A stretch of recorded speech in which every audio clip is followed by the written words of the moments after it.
बुधगाव तालुका मिरज येथे ट्रक आणि दुचाकीची समोरासमोर धडक झाली। या अपघातात 4 वर्षाचा मुलगा समर्थ, आई दीपाली विशाल जळकर वर्ष 28, वडील विशाल नारायण जळकर वर्ष 32 सर्व राहणार वरचेकल्ली छत्रपती शिवाजी पार्क तासगाव हे जखमी झाले। हा अपघात सोमवारी दुपारी 3च्या सुमारास घडला।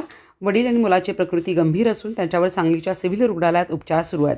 या प्रकरणी भरत मुगटराव रासकर वर्ष 47 राहणार मरियाईची वाडी तालुका खंडाळा जिल्हा सातारा यांच्यावर सांगली ग्रामीण पोलिसात गुन्हा दाखल करण्यात आला आहे। याबाबत अधिक माहिती अशी की विशाल जळकर हे कुटुंबासह तासगावातील छत्रपती शिवाजी पार्क येथे पत्नी 2 मुले भावासह एकत्र राहतात। ते मोलमजुरी करून कुटुंबाचा उदरनिर्वाह करतात। सोमवारी मुलगा समर्थ याला सांगलीतील खाजगी रुग्णालयात उपचारासाठी ते घेऊन आले असते। दुपारी 3 वाजता MH10 BC 3286 या मोटरसायकलवरून तासगावकडे परतत असताना बुधगाव येथील सुपर बाजारजवळ समोर आलेल्या भरगाव MH11 AL 2354 या ट्रकने त्यांच्या मोटरसायकलीला जोराची धडक दिली। या तिघेही जखमी झाले। पत्नी दीपाली हिने मोबाईलवरून अपघाताची माहिती विशाल यांच्या भावाला दिली। जखमींना तातडीने सांगलीच्या शासकीय रुग्णालयात उपचारासाठी दाखल करण्यात आले।